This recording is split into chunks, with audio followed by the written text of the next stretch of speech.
where the body speaks, the spirit listens, and the science meets soul. Today's guest is Zoa Conner, a functional wellness guide with a PhD in physics and a heart tuned to healing. Her work bridges the science of sound with the wisdom of the body, from subtle tones to full symphonies. Zoa helps us understand how sound impacts brain health, nervous system regulation, and emotional release. If you have ever felt goosebumps from a song or calmed by a kind, this episode will explain why. Welcome to the show, Zoa. It's an honor to have you. Thank you so much for having me here. I'm looking forward to our conversation. Mhm. So, Zoa, you speak so beautifully about the power of sound. What first opened your eyes or ears to its healing and its potential? Well, when I was a young girl growing up, one of my favorite things to do was to sing. And so I have a strong connection to music, which has extended to the fields of dance and yoga. And I know from my clients now in my yoga practices and my yoga teaching that sound touches them in the same way that it has touched me. I find that many of my clients can use my playlist that I use for classes on their own, and it helps create the same kind of feelings as if they were in person in front of me taking one of my classes. I've heard frequently that people can use a particular song which resonates well with them, to calm their body, to prepare them for sleep, to create all kinds of fabulous shifts in nervous system. And so I feel like my journey into sound and music started from a very young age.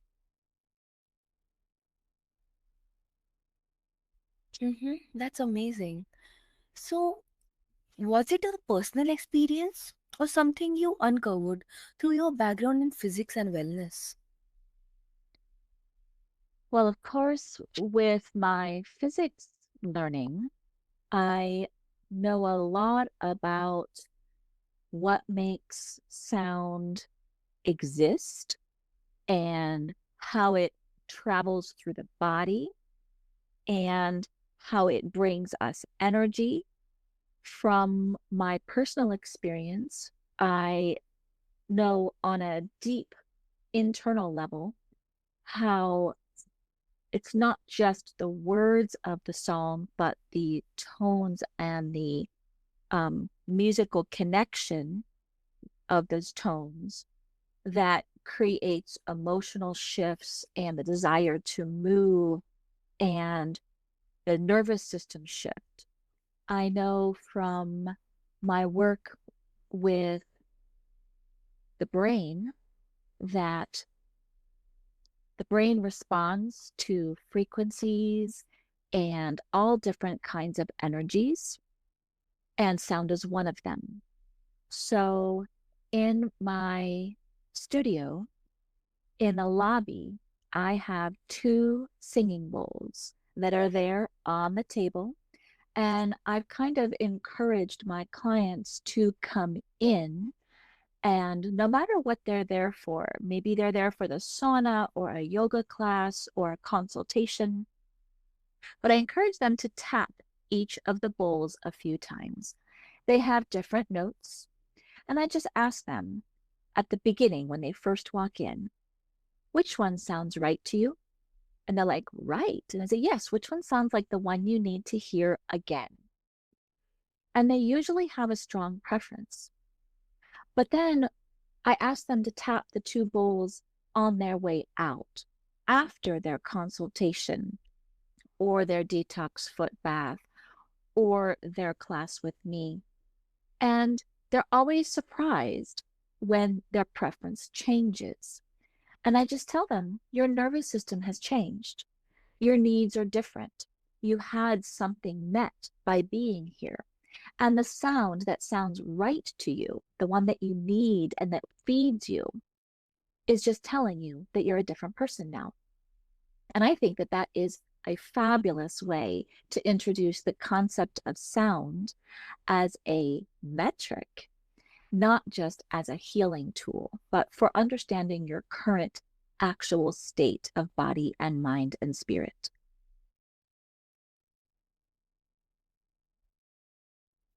That's such a powerful blend. Science validating what the soul already knows. It is indeed. And a lot of times people want to think their way through something. They want to feel like their feelings and their senses are appropriate and that they are reasonable. And I feel like when that happens, it's because they don't really have a good connection of feelings and emotions and sensations to logic and reason. And that's partly because they're perhaps opposite sides of the brain, right? So when the two sides of your brain are not balanced, then you're going to favor logic and reason over thoughts and feelings and emotions. So, music is one of those things that activates both sides of the brain. And so it improves your emotional intelligence and your mathematical intelligence. It's fabulous. This is why music is so often encouraged for children, for young people. It's a way to develop the brain, both sides, and to have great communication. And so sound is not just healing, it's also driving development of the brain.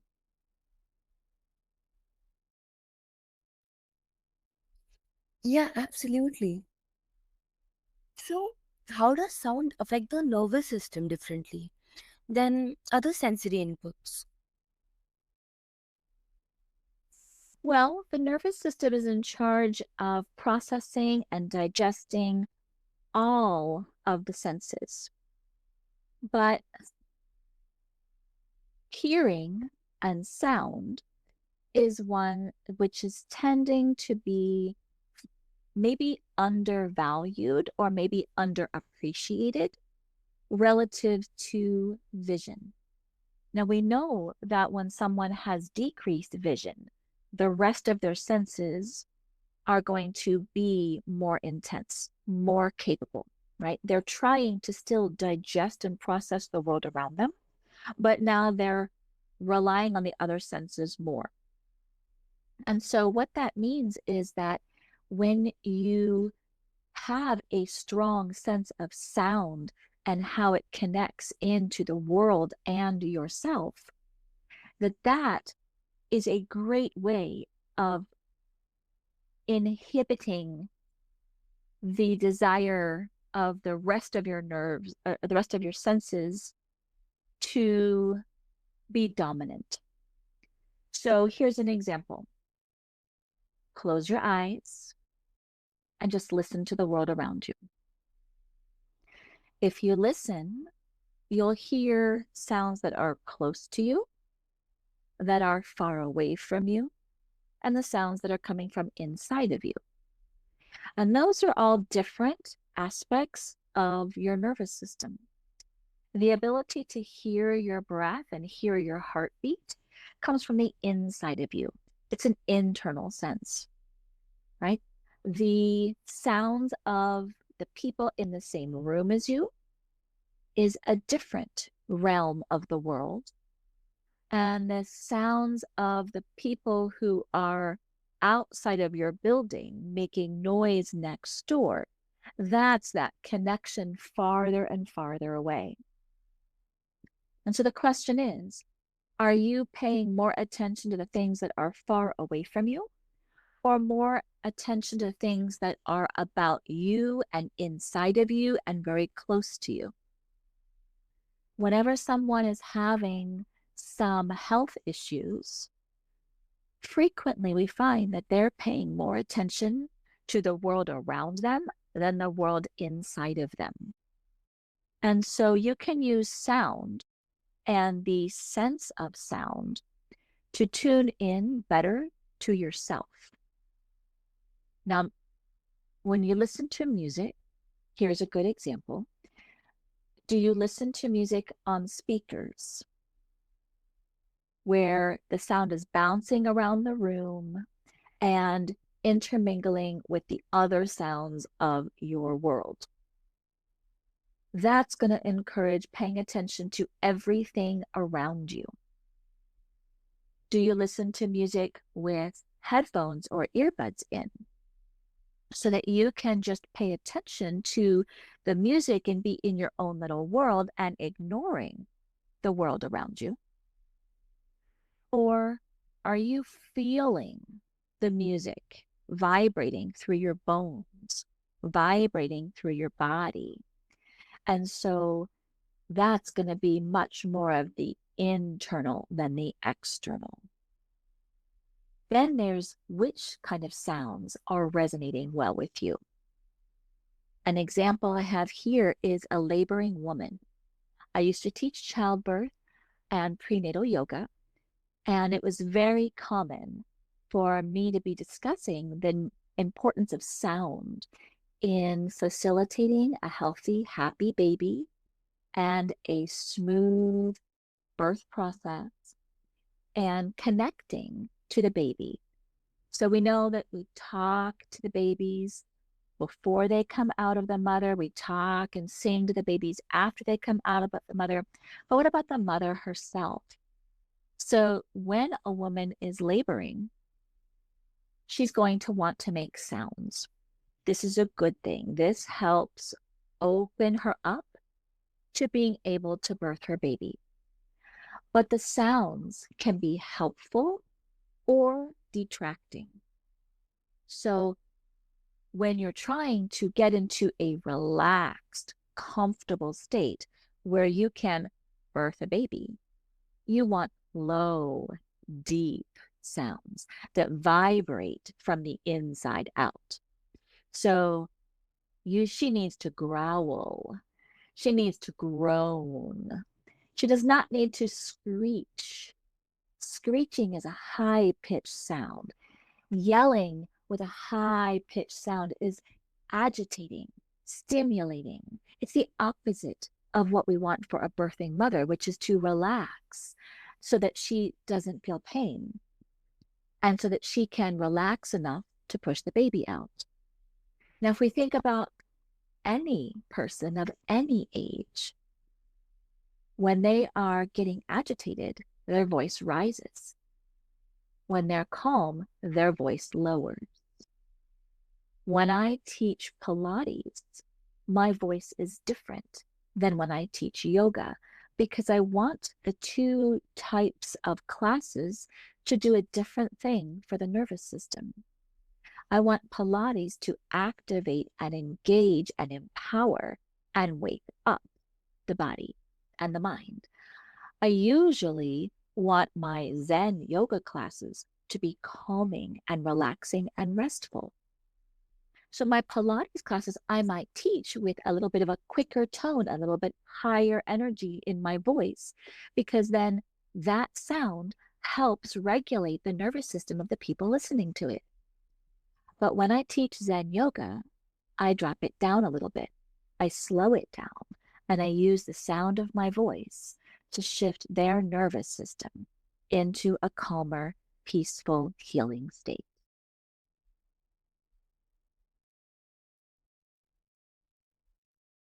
That's amazing. So, can certain frequencies really calm anxiety or shift emotional states within minutes? Yes, they absolutely do. Aromatherapy shifts your emotional state within seconds because of the smells going right up through the nose, up into your brain, and creating those practically instantaneous shifts. With sound, It can be almost as quick, depending on how sensitive the person is, but it could also take a little bit longer. And so it also depends on how immersive the sound is. When someone comes into my studio and taps the two singing bowls, there's still people walking in. They haven't really released whatever was going on in their brain beforehand. And so that simple act of tapping the bowls isn't usually enough to create that big nervous system change. But if I use the bowls during a shavasana at the end of a yoga practice, and they have a few minutes with the body in a relaxed position, the sound of my calming voice, and the sound of the singing bowls, then those few minutes create a really significant shift. And one of the ways that I can tell is if I make someone cry.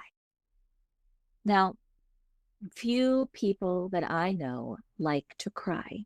However, it's considered a compliment to me that I was able to help them relax enough to cry.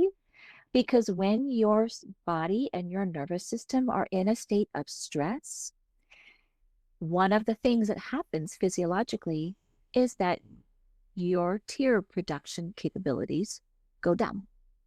You can't cry when you're stressed. That's not helpful for getting you to a safe place. And that's what your stress response is all about, getting you out of the stress. Once you're out of the stressed situation, then you can cry and you can change your breath back to slow and deep. And you can create stomach acid and digest your food better. But that nervous system change takes longer the higher your stress level.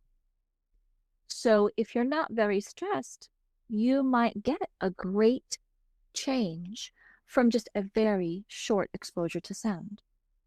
But the more stressed you are, the longer it usually takes.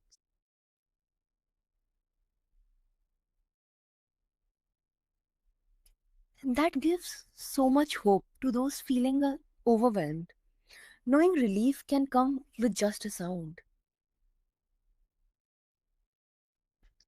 It absolutely does. And there are so many ways that you can add sounds to your life. It doesn't have to be where you are singing or making the sound yourself. You can take the sound in from the world around you. So maybe you have some playlists of music that you like. Maybe you have a playlist that you listen to when you're angry. Maybe you have another one that you listen to when you're feeling a little sexy. Maybe a third one when you're needing to calm down and go to sleep. Maybe it's not music, maybe it's just sounds. So maybe you keep a singing bowl or a bell, right? I use a singing bowl at the end of my yoga classes to facilitate a chant of the yoga sound Om. So if we do that together, I have my singing bowl and we'll do Om 3 times and just pause before we begin and see, how do you feel? How is your breath? Where are your thoughts? And then take a breath in.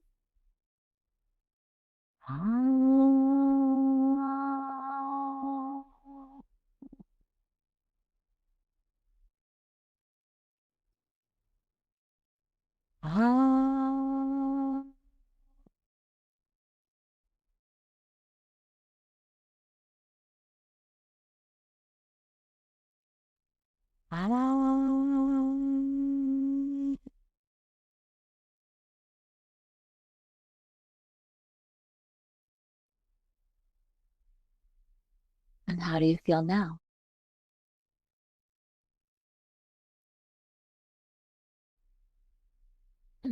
Like really calm. And sometimes that's all you need, just a little Absolutely. bit, just a few ohms or a few sounds. Sometimes you need an hour's worth of music, and that's okay. You have options. Absolutely. So, you distinguish between single sounds and complex ones, like music. Can you explain how each uniquely interacts with our brain and body? Well, we do know that different parts of the body and different parts of the brain respond to certain frequencies. So, a particular sound, a particular frequency will create certain stimulation and movement and emotions and thoughts for each person. If you go to a Crystal Bowl concert, there will be complex music provided by the different bowls interacting with each other. But oftentimes, what you find is that there's one sound, one bowl that just feels like the right one for today. And so you're going to benefit from the complex and from the simple. The question is, for any given person on any given moment in time, what do you need and what do you have access to that you can make use of to create that shift? So, if we return back to my example of the two singing bowls in my studio lobby, when people tap the bowl, the one that they feel like a very strong desire to listen to again, they can tap that as long as they want. And they can use that and they can create whatever state of emotions and brain that they are looking for by using that bowl tap. But there are some times when they come in and they're like, they're about the same, or I don't know. Well, that would tell me that they're looking for another sound. The singing bowl that I use for the 3 ohms at the end of yoga is a different sound. And so we've got choices. But then the complexity of the music brings everything together for the brain and the emotions and the nervous system. And it stimulates everything a little bit. It's kind of like food. If you have oatmeal, just oats and water, that is going to satiate you. It's going to provide fiber and fill you. But when you add cinnamon, that complexity is an improvement. When you add some butter or some ghee, another layer of complexity, you satisfied a different thing in the body. Now you've got some fats and some carbs. And so music and sounds are the same way. You might just desperately need one sound, but whenever you have the complexity of a full musical array, you're satisfying everything at once. And then you can layer in that addition. Maybe you need the extra ghee. Maybe you need more cinnamon today. Maybe you need more of a particular tone. And you can give that to yourself.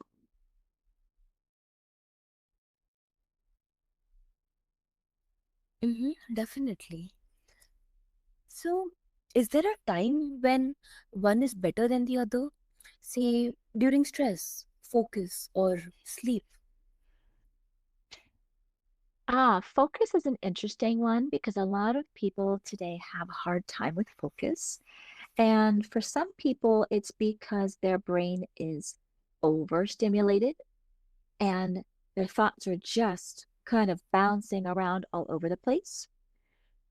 And for other people, it's actually understimulated and they don't know how to focus because there's not enough to focus on. So let me give you an example. When I was in college or university, I had was in physics and had a lot of homework to do, a lot of schoolwork to do. And what I found was that I could do all of my math and science work much more easily when I listened to music. The music had to have certain qualities, though. It had to be upbeat, it had to be energizing, and the most important part, I had to know every single word by heart to be able to sing it without thought. Because if I had to focus on the words too, then I could not do my work. That was too distracting for my brain. But if I didn't have the music that I knew and could just feel that to stimulate my brain, then I worked very inefficiently. So I feel like the situation for each person and each need is going to be a combination, focusing on certain sounds and not others. Words is different than music. Complex music is different than individual sounds. And it's just a matter of figuring out what you need. I love how you simplify the mystery. It's like building a personal sound toolkit. I really like that description. Mhm.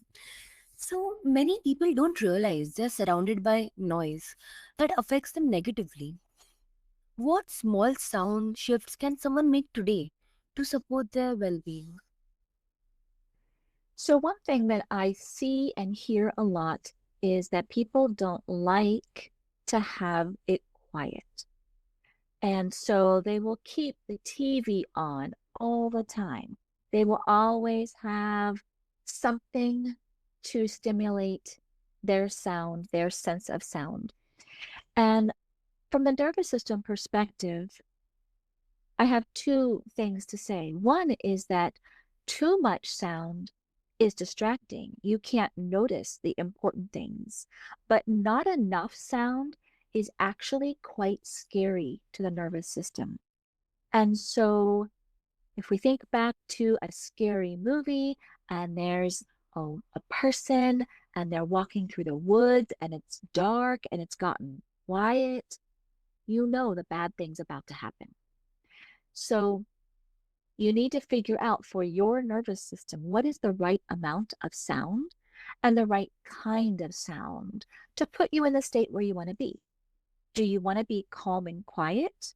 Maybe no sound is the opposite of what you need. Maybe you need some quiet background music. But if you want to be energized, maybe you need music that helps boost your energy. And calm, classical, quiet music might not do it for you.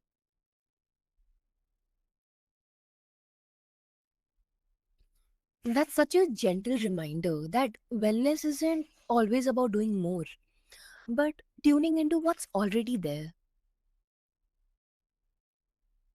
I think it's important to really focus when you're thinking about your wellness choices every day.